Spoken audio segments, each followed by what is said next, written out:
día de hoy vamos a hablar sobre el tema de materias conciliables y materias no conciliables. Para ello vamos a presentarnos. Mi nombre es Pedro Daniel Yupanqui Julca, director del Centro de Conciliación Italcorp Solutions. Y de esta forma les doy la bienvenida.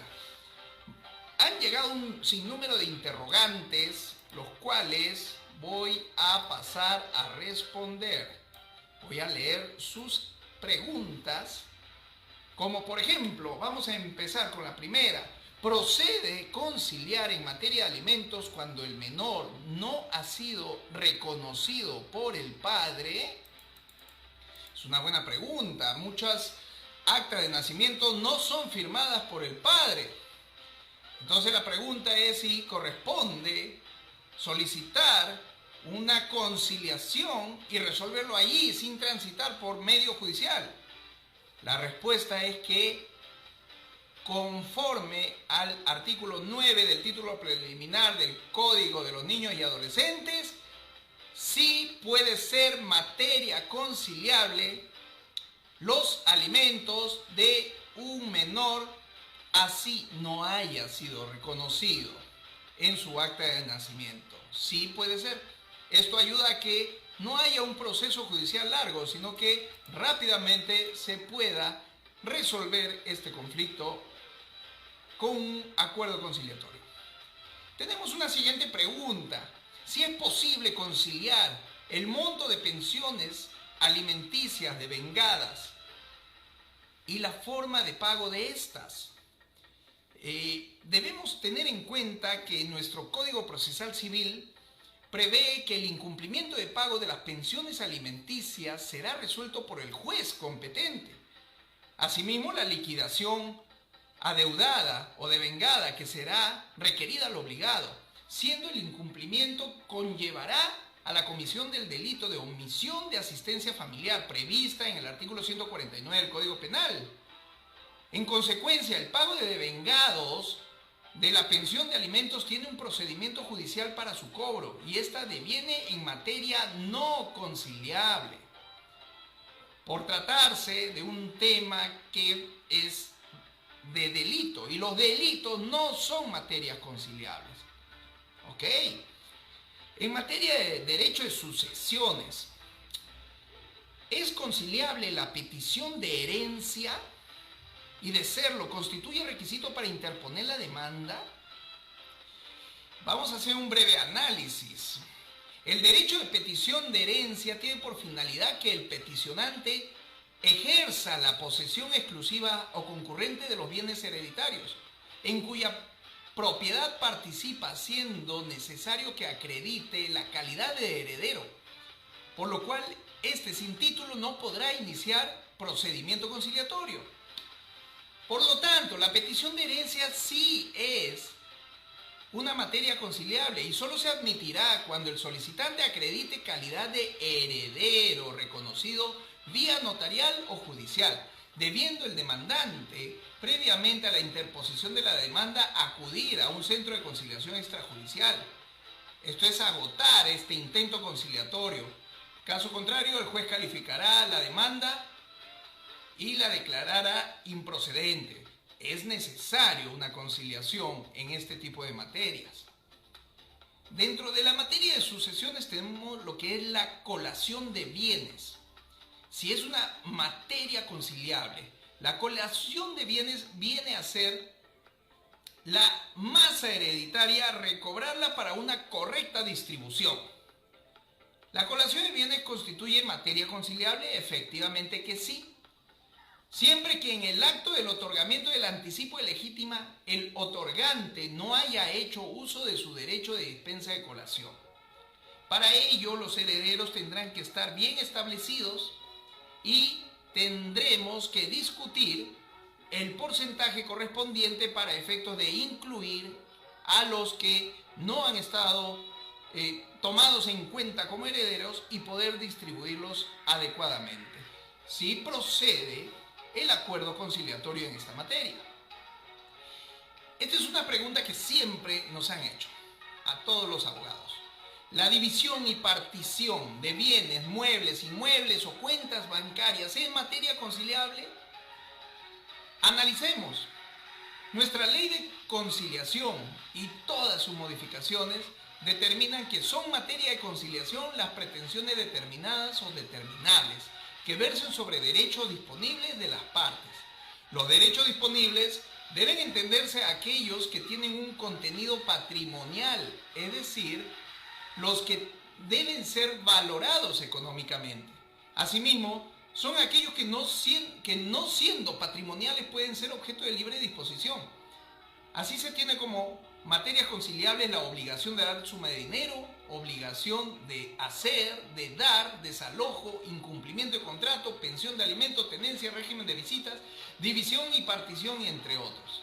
En consecuencia, los bienes, muebles, inmuebles y las cuentas bancarias serán materia conciliable.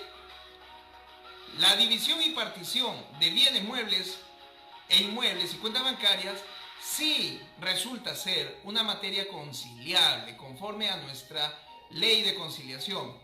Debemos entender de que las partes tienen que tener ya establecido su calidad de herederos y hay que identificar los bienes, sean muebles, inmuebles y cuentas bancarias, para ponernos de acuerdo y colocarlo en el acta la distribución de lo que le corresponda a cada uno. Y acá hay que ser creativos. No todos deben tener lo mismo. Hay bienes que no son partibles, como un inmueble no es un bien que pueda ser partido, pero tal vez sí se puede independizar y puede ser para determinados herederos, o algunos quedarse con 3 vehículos y otro con un departamento, o viceversa. Hay que ser muy creativos, o en definitiva algunos herederos se pueden quedar con los bienes y otros con las cuentas bancarias, o compensar económicamente lo que corresponda a alguien que no quiera tener un inmueble en físico. Entremos a las preguntas de derechos reales. ¿Es materia conciliable el mejor derecho de propiedad? Si bien es cierto, el mejor derecho de propiedad es una demanda judicial donde se discute quién tiene el mejor derecho de propiedad, o el demandante o el demandado, y de esta forma el juez se pronunciará respecto de los documentos y las pruebas que cada uno acredite y se le otorgará el derecho de propiedad a aquel que lo acredite mejor. De esta forma, el mejor derecho de propiedad no es una materia conciliable, pues requiere la declaración judicial que decida a quien corresponde la titularidad del derecho, y esto conlleva la valoración de medios probatorios, atributo que solo lo tiene el juez. Recordemos, señores conciliadores, nosotros no valoramos pruebas, ¿ya? Tampoco otorgamos título de propiedad, no. Nosotros acercamos a las partes para que establezcan un diálogo, una mejor comunicación y se logren buenos términos. La materia de derecho de propiedad no es materia conciliable. ¿Es materia conciliable el interdicto de recobrar por despojo judicial? Hagamos un análisis. El artículo 605 del Código Procesal Civil prescribe que el tercero de un desposeído, como consecuencia de la ejecución de una orden judicial expedida en un proceso en el que no ha sido emplazado o citado, puede interponer interdicto de recobrar. Asimismo, establece que el tercero, perjudicado con la orden judicial, debe acudir ante el juez que expidió solicitando la restitución. De estimarla procedente, éste accederá inmediatamente al pedido. Caso contrario, lo rechazará, quedando expedito el derecho de aquel de hacerlo valer en otro proceso. Por lo tanto, el interdicto de recobrar por despojo judicial constituye materia no conciliable, pues el juez que ordenó dicho despojo tiene la potestad exclusiva de restituir la posesión. Si bien es cierto, los señores conciliadores tenemos actas, acuerdos, emitimos estas actas con carácter de sentencia, pero no podemos dar propiedad, no podemos meternos en temas penales, no podemos restituir una posesión por estas calidades de interdicto de recobrar, no, pero sí podemos pactar un desalojo, eso por supuesto que sí. Un pago de arriendos de aquellos inquilinos morosos también es materia conciliable. Entonces, hay materias conciliables y hay otras que no lo son. La indemnización extrajudicial, la responsabilidad extracontractual que corresponde, ¿es materia conciliable? Sí es materia conciliable, pero hay que analizar también las circunstancias. Hay indemnizaciones que tienen calidades distintas, debemos abordarlas. Por ejemplo, si una indemnización parte del incumplimiento de un contrato, de las obligaciones, entonces sí es materia conciliable. Pero si el hecho, la responsabilidad civil extracontractual, viene por un tema de accidente de tránsito, solamente la reparación civil será materia conciliable, pero no el hecho delictivo, que pasará a las investigaciones penales respectivas. Entonces, veamos en materia de arbitraje. Si bien es cierto, muchos contratos ya tienen cláusula arbitral y algunos incumplimientos de estos contratos van al tribunal arbitral para poder discutir el derecho. Entonces debemos preguntarnos si es viable la conciliación extrajudicial en la ejecución del laudo arbitral. Aquí debemos tener en cuenta que el laudo arbitral es la resolución final de todo un proceso arbitral.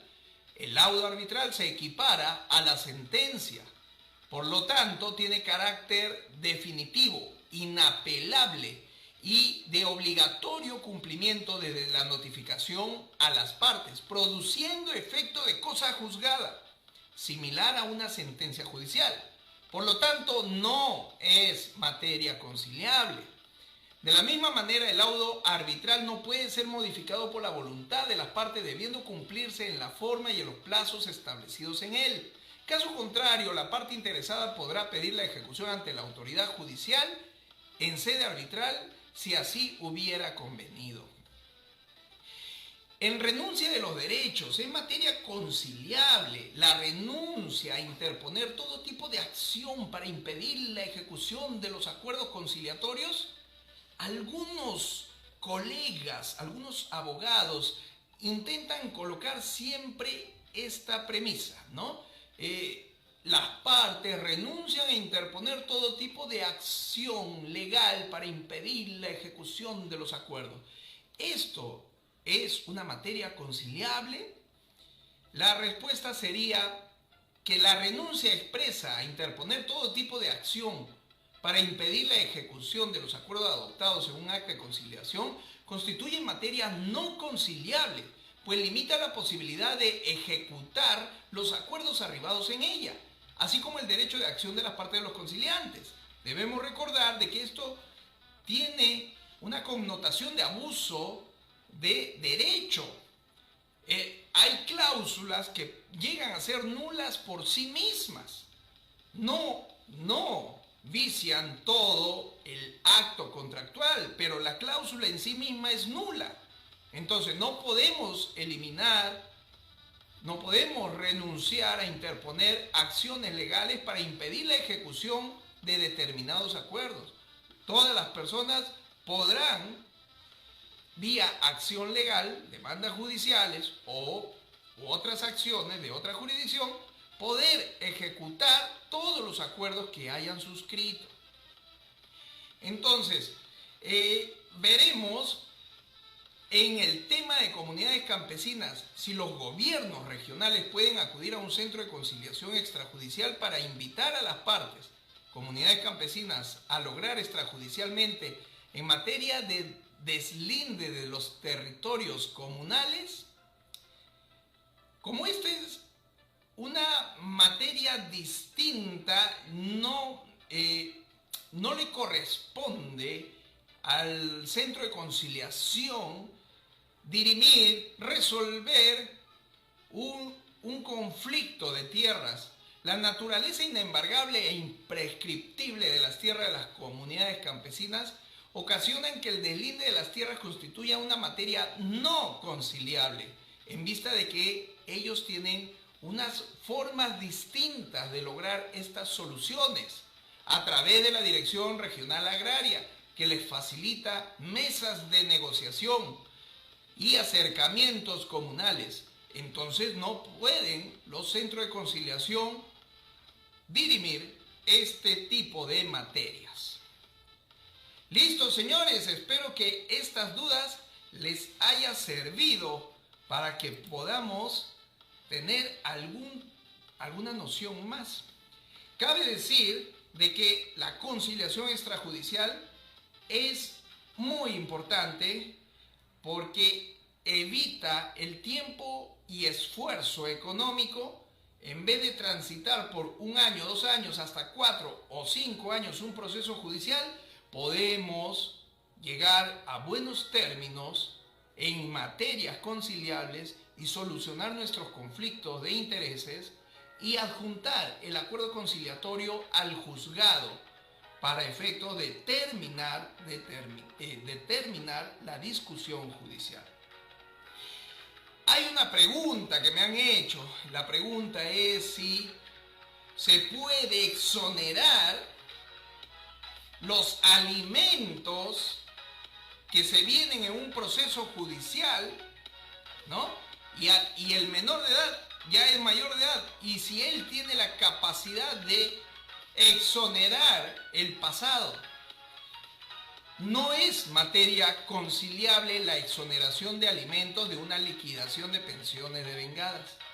Tampoco es materia conciliable pretender una exoneración de hechos donde el ahora mayor fue menor de edad, puesto que fue representado por su madre en vida y debe perseguir la liquidación de devengados.